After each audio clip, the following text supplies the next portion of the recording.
Hello everyone, कैसे हैं आप सभी। तो जैसा आपको मालूम है कि हम लोग जो है महा टेट का मैथ्स का क्वेश्चन सॉल्व कर रहे हैं। इससे पहले मैंने काफ़ी क्वेश्चन करा दिया है। अगर आपने वो क्वेश्चन नहीं देखा है तो उसका लिंक मैंने डिस्क्रिप्शन में डाल दिया है, वहाँ से आप देख सकते हो। ठीक है, तो आपके लिए बहुत अच्छी बात यह है कि पूरा का पूरा सीरीज हम करा रहे हैं और रीजनिंग का भी क्वेश्चन हमारे इस चैनल पर हो रहा है। चैनल को सब्सक्राइब और लाइक नहीं किए तो अभी तक सब्सक्राइब भी कर दें और वीडियो को लाइक भी कर दीजिए। ठीक है, ज़्यादा से ज़्यादा अपने फ्रेंड दोस्तों में शेयर करें ताकि सबको फ़ायदा इसका हासिल हो। ठीक है, आगे बढ़ते हम लोग देखते हैं कि पहला क्वेश्चन जो दिया है ये आप देख सकते हो। Convert the given fraction number, है ना, नंबर इनटू परसेंटेज। तो फ्रैक्शनल नंबर जो दिया है इसको अपने को परसेंटेज में चेंज करना है। क्या दिया, 8/40, तो आपको परसेंटेज में चेंज करना है। तो सिर्फ आप क्या करो, 100 से मल्टीप्लाई कर दो। तो 8 का डिवाइड किए तो कितना आ गया, 8 फाइजा 8 फाइजा कितना होता है, 40 होता है। 5 को डिवाइड करो तो कितना आ गया, है ना, 20 आ गया। तो आंसर आपका कितना आया निकल के, 20%। ठीक है, 5 से डिवाइड किया तो कितना आ गया, 20%। तो जब इसको फ्रैक्शन में चेंज किया तो हमारा आंसर कितना आया, 20% हमारा आंसर आ गया। ठीक है, समझ में आ गया। अगले क्वेश्चन की तरफ बढ़ते आप। देखो ये क्वेश्चन दिया है, the HCF of 1.02, 0.36 and 0.9 is. ठीक है, इसका एचसीएफ मालूम करना है। 3 नंबर दिया हमारे पास। पहला नंबर दिया है 0.8, दूसरा नंबर दिया आपका 0.36, तीसरा नंबर दिया है 0.9। ठीक है, 3 नंबर दिए हैं। अब इसका क्या मालूम करना है, एचसीएफ। एचसीएफ मालूम करने के लिए क्या करो, इनके बीच का डिफरेंस देख लो। देखो ये बहुत बड़ा नंबर है, ये छोटा नंबर है। ठीक है, ये कितना 108 है ना। अगर मैं पॉइंट हटा देता हूँ, चलो मैं सभी का पॉइंट हटा देता हूँ। यहाँ से पॉइंट हट गया, यहाँ से पॉइंट हट गया, यहाँ से पॉइंट हट गया। ये कितना बन गया, ये बन गया आपका, यहाँ 0 एक बढ़ा दो। ठीक है, तो 90 बन गया, ये 36 बन गया और ये 108 बन गया। तो देखने का जो सबसे कम वाला गैप रहेगा, देखो इन दोनों के बीच में गैप कितना है, बहुत लंबा गैप है। ये दोनों के बीच में गैप क्या, 45 प्लस गैप है। ठीक है, और ये पहला और आखिरी वाले में गैप कितना है, तो बोलोगे पहला और आखिरी वाले में जो गैप है, ये गैप हमारा आ रहा है 18 का। कितने का गैप आ रहा है, 18 का। दिख रहा है आपको, यहाँ से लेकर यहाँ तक के बीच का गैप कितना है, 90 से लेकर 108 तक का 18 का गैप है। ठीक है, तो हमारा जो होगा, अब 18 को और डिवाइड करो। 18 से तीनों का तीनों डिवाइड होता है, बिल्कुल होता है। तो इसका हाईएस्ट कॉमन फैक्टर जो होगा वो क्या होगा, हमारा 18 होगा। तो 18 वाला जो हमारा हाईएस्ट कॉमन फैक्टर होगा, 18 वाला कौन सा है, सी वाला जो ऑप्शन है, ये हमारा राइट आंसर होगा। ठीक है, बात समझ में आ गया होगा, सी वाला हमारा राइट आंसर होगा, ये 18 वाला। ठीक है, ठीक है, समझ में आ गया कैसे करना था। इसमें गैप देखना था, जो सबसे बड़ा गैप होगा वही हमारा आंसर होगा। स्क्रीनशॉट लेना आप ले लो, फिर आगे बढ़ेंगे। अगला क्वेश्चन देखो, यहाँ पे ये दिया हुआ हमारे को, ये पूरा नंबर दिया है और अपने को क्या बोला है, the digit unit place of the number. ठीक है, ये सभी का यूनिट डिजिट निकालने का है। ठीक है, 0 का यूनिट डिजिट कितना होता है, 0 होता है। फिर उसके बाद 1 का कितना भी स्क्वायर कर लोगे 1 होता है। सिर्फ यूनिट डिजिट देखना है। इकाई मकाम की बात कर रहा है, क्या बोल रहा है यहाँ पे, यहाँ का इकाई हंदसा की बात कर रहा है ना, इकाई मकाम की बात कर रहा है। इकाई मकाम क्या होगा, इसका स्क्वायर करने के बाद इसका स्क्वायर करो, इसका स्क्वायर करो, इसका स्क्वायर करो, सभी का स्क्वायर करके प्लस करने के बाद इकाई मकाम मालूम करना है। तो हम लोग कभी भी ऐसा क्वेश्चन आए तो सिर्फ हमें क्या चेक करना रहता है, उसका इकाई मकाम रहता है, उसी को चेक करना रहता है। तो यहाँ पे 0 है, तो 0 का स्क्वायर करोगे तो कितना होता है, आप बोलोगे 0 ही होगा। फिर 1 है यहाँ पर, तो 1 का स्क्वायर करोगे कितना आएगा, 1 ही आएगा। फिर मैं बात करूँ 2 है, तो 2 का स्क्वायर करोगे कितना आएगा, 4 आएगा। फिर मैं बात करूँ 3 का स्क्वायर करोगे कितना आएगा, तो आप बोलोगे 3 का स्क्वायर 9 होता है, तो यहाँ लिख दो 9। ठीक है, सभी को प्लस कर दो, 9 4 13 हो गया, 13 1 14 हो गया। तो यूनिट प्लेस की बात किया है, तो यूनिट प्लेस कितना है, यहाँ पे 4 है। तो अपना आंसर कितना होगा, 4, यानी ए वाला ऑप्शन हमारा राइट आंसर होगा। बात समझ में आया, यूनिट प्लेस कितना था आपका, 4 था, तो वही हमारा आंसर होगा। अगले क्वेश्चन की तरफ बढ़ते हैं हम लोग। ये क्वेश्चन देखो क्या दिया है, A B and C D are 2 parallel lines, P Q cuts A B and C D at E and F. ठीक है, पी क्यू कट्स करता है, पी क्यू क्या है, ये देखो ये कट सकता है, ए बी को कहाँ कट कर रहा है, ई पे, और सी डी को कहाँ कट कर रहा है, एफ पे कट कर रहा है। फिर E L is the bisector of B E F. ठीक है, ई एल जो है यहाँ पे दिख रहा है, ई एल वो क्या है, बाइसेक्टर है किसका, बी ई एफ। ये एंगल जो है बी ई एफ, इस एंगल का बाइसेक्टर कौन सा है, तो ये बीच में बाइसेक्ट कर रहा है, देखो ये बाइसेक्टर है, ये क्लियर हो गया, और बाइसेक्ट करके ये एंगल बना रहा है। ये कितने डिग्री का मालूम है आपको? 35 डिग्री का, ठीक है, और 35 का दिया है। देन CFQ फाइंड करना है, CFQ ये एंगल आपको फाइंड करना है, CFQ ये आपको फाइंड करना है। ये कितना होगा ये अपने को मालूम करना है, ठीक है। तो अब देखो यहाँ पे क्या है, उर्दू में अगर मैं देखूँ तो ये पॉइंट जो है काते है ना, इसको क्या कर रहा है, ये बाइसेक्ट करने का मतलब 2 इक्वल पार्ट में डिवाइड कर रहा है। काते है, काते वर्ड दिया है यहाँ पे, चलो ठीक है कोई बात नहीं। तो 2 इक्वल पार्ट में डिवाइड कर रहा है, बाइसेक्ट कर रहा है, ठीक है। अगर 2 इक्वल पार्ट में डिवाइड कर रहा है, बाइसेक्ट कर रहा है, तो अगर ये 35 है तो ये वाला जो एंगल होगा वो कितना होगा? तो आप बोलोगे ये भी 35 होगा, ठीक है। अगर ये 35 है तो ये भी 35 हो गया, और दोनों मिला दो कितना होगा? 70 होगा। दोनों मिला दोगे कितना होगा? 35 70 हो रहा है। तो हमको क्या समझ में आया, अगर इस फिगर की बात करूँ तो ये दोनों मिला के कितना हो गया? 70 हो गया। अगर ये 70 है तो ये कितना होगा? इन दोनों का सम कितना होता है? दोनों का सम होता है 180। कितना होता है? 180। अगर ये 70 है तो ये कितना होगा? 110, है ना। अगर ऊपर वाला 70 है तो नीचे 110 होगा, तभी तो दोनों मिलकर कितना बन रहा है? 180 बन रहा है, ठीक है। तो इंटीरियर एंगल होने की वजह से दोनों का सम कितना होता है? 180 होता है। तो ये 70 110 दोनों कितना हो गया? 110 हो गया, है ना यहाँ पर। अब ये 110 है तो इसके अपोजिट वाला एंगल क्या है? देखो इसके अपोजिट वाला F एंगल है, ठीक, अपोजिट वाला। तो इसके अपोजिट वाला यहाँ कितना आएगा? 110 आएगा, ठीक है। या तो ऐसे सॉल्व कर सकते हो। दूसरा मेथड जो है आपका वो ये होगा कि देखो ये 70 है तो ठीक इसके नीचे वाला है ना, ये 70 है, ठीक है। तो ये कितना आएगा? ये कहाँ था भाई? यहाँ पे था। ये 70 है तो यहाँ पे भी कितना आएगा? 70 आएगा, यानी कि यहाँ पे 70 आएगा। अगर ये 70 आएगा, ठीक है, तो एक ही लाइन के ऊपर, है ना, एक ही लाइन पे जो एंगल होते हैं दोनों का सम कितना होता है? 180 होता है, ठीक है। तो ये 70 है तो ये कितना होगा? 110 होगा। तो ऐसे सॉल्व कर सकते थे, बेसिक मेथड था। आगे बढ़ते हैं अगले क्वेश्चन की तरफ। बाइसेक्टर का मतलब क्या होता है? 2 इक्वल पार्ट में डिवाइड करता है, ठीक है। देखो उर्दू में जो है जो ट्रांसलेशन अलग अलग दिया है, तुम्हारी जो बुक पढ़ोगे ना 9, 10 का, 8 का, तो उस जगह कहीं पे अलग अलग वर्ड दिए हैं उसके लिए ट्रांसलेट करके, ठीक है। तो उसका टर्म अलग है। यहाँ पे कुछ क्वेश्चन मैंने ऐसे देखा है जो आपका ट्रांसलेशन अलग ही तरह के दे दिए है। तो इसलिए कोशिश ये करो कि इंग्लिश और उर्दू दोनों में टर्म याद रखो ताकि आपको एग्जाम में प्रॉब्लम ना हो, ठीक है।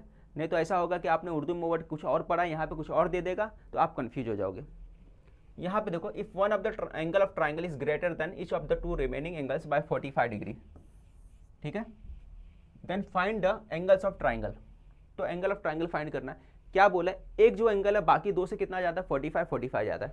तो सबसे बड़ा वाला जो है वो मान के चलो, अगर मैं 90 मानता हूँ, ठीक है, तो अगर मैं सबसे बड़ा वाला कितना मानता हूँ? If one of angle is greater than each of the 2 remaining angle by 45, remaining 2 से कितना ज़्यादा है? 45 ज़्यादा है।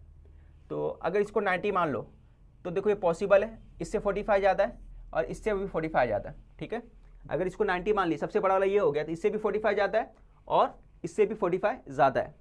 यहाँ पे पॉसिबल है, देखो यहाँ पे 2 90 है तो ये पॉसिबल नहीं है, यहाँ पे भी 2 90 है तो पॉसिबल नहीं है, और यहाँ पे भी पॉसिबल नहीं है। तो यही आंसर होगा, ठीक है। एक 90 है, बाकी दोनों से 45 ज़्यादा है। आगे बढ़ते हैं अगले क्वेश्चन की तरफ।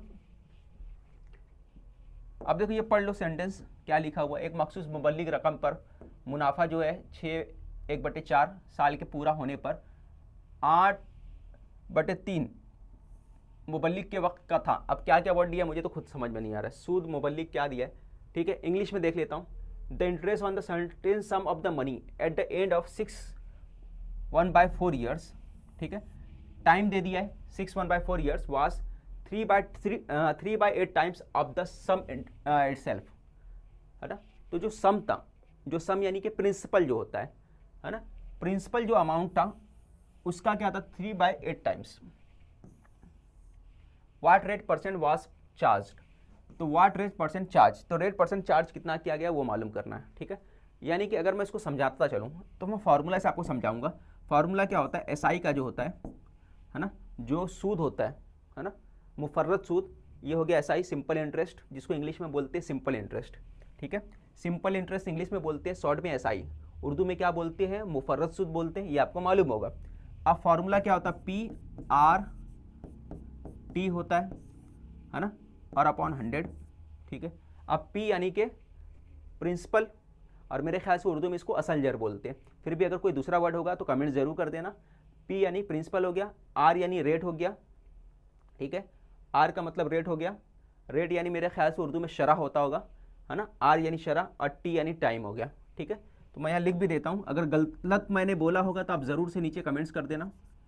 असल ज़र और ये शरह और ये टाइम यानी कि वक्त, ठीक है, ये फॉर्मूला होता है। अब इसके अंदर क्या बोला है, मैं फिर से क्वेश्चन की तरफ आ जाता हूँ ताकि आपको आसानी से समझे। The interest on certain sum of money at the end of 1/4 years was 3/8 times of sum itself, यानी सम का कितना बाय हो गया, 3/8 हो गया। अब इसको इस तरह से समझो, अगर मैं इस तरह से लिखता हूँ 3/8 लिख देता हूँ, ठीक है, तो ये हो गया आपका प्रिंसिपल। प्रिंसिपल का जो SI आ रहा है वो कितना आ रहा है, ये SI है, तो प्रिंसिपल का SI कितना है, 3/8 है, यानी प्रिंसिपल अगर 8 है तो SI कितना है, 3 है। ये बात समझ में आया? बस यही बोलने की कोशिश कर रहा है कि प्रिंसिपल का SI कितना है, 3/8 है, यानी कि जो मुफर्रस सूद है वो असल जर का क्या है, तीसरा पार्ट है, ठीक है। टोटल अगर असल जर जो आपका आता है वो कितना है, 8 पार्ट है, तो ठीक है, समझ में आ गया होगा। अब आगे बढ़ते हम लोग वैल्यू पुट करते हैं, तो SI कितना दिया, SI 3 है, अब प्रिंसिपल उसके हिसाब से कितना है, 8 है, तो यहाँ पे 8 लिख दिया। रेट क्या है, रेट तो अपने को फाइंड करना है, तो रेट लिख दिया हमने R। टाइम कितना दिया, 6/1/4 दिया, 6/1/4 को आपको सॉल्व करना पड़ेगा, क्रॉस मल्टीप्लाई करो, 6 4 जा 24 एंड 25/4 हो गया, ठीक है। तो इसको 25/4 लिख सकते हैं, तो 25 ऊपर लिख दिया, नीचे 4 लिख देंगे हम लोग, और नीचे 100 वाला जो 100 है इसको नीचे लिख दो आप। अब इसको डिवाइड कर दो, सॉल्व करो, जिससे जो कट रहा है उसको काट दो आप। तो आप देखो 25 से कट जाएगा ये 2 बार में, 2 से कटेगा 4 बार में, और 4 से 4 कट गया, तो क्या बचा, 3 बचा यहाँ पर लास्ट में रिमेनिंग, ठीक है। तो 3% आपका आंसर आएगा। तो रेट कितना आ गया, 3% आ गया, है ना। उसका शरह पूछा था, शरह आपका कितना आ गया, 3% आ गया। समझ में आ गया आपको कैसे सॉल्व करना था। आपको ये फॉर्मूला याद होगा तो सॉल्व आसानी से कर लोगे, और फॉर्मूला ज़रूर से याद रखना अगर आपको क्वेश्चन करना है। और नॉर्मली एक क्वेश्चन पूछता है एग्जाम में, वही मुफर्रद सूद का पूछ रहा है, मुरक्कब सूद का नहीं पूछ रहा है, तो आई थिंक ये बेटर है आपके लिए। आगे बढ़ते हम लोग अगले क्वेश्चन की तरफ। y² + 4y + 3 = 0। ये देखो मुरब्बई मसावत वाला क्वेश्चन है, जो इंग्लिश में क्वाड्रेटिक इक्वेशन है। तो क्वाड्रेटिक इक्वेशन का क्वेश्चन है जो बहुत आसान होता है, आपको मालूम होगा कैसे करना रहता है। अब देखो 3 दिया है ना, ऐसा 2 नंबर लो, मल्टीप्लाई पे करने पे क्या आना चाहिए, 3 आना चाहिए, ठीक है, और मल्टीप्लाई करने पे 3 आना चाहिए, प्लस माइनस करने पे कितना आना चाहिए, 4 आना चाहिए। तो ऐसे कौन से नंबर है, तो आप बोलोगे ऐसे 2 नंबर मैं बताऊँ, तो आप बोलोगे ऐसे 2 नंबर हमारे पास हो सकते हैं, 2 × 2 हो सकता है और 4 × 4 हो सकता है, ठीक है। 2 × 2 हो सकता है और 4 × 4 हो सकता है, सॉरी 4 × 4 हो सकता है और 2 × 4 हो सकता है। तो 2 × 2 अगर 4 करूंगा तो पॉसिबल है, बिल्कुल नहीं है। मैंने गलत बोल दिया यहाँ पे,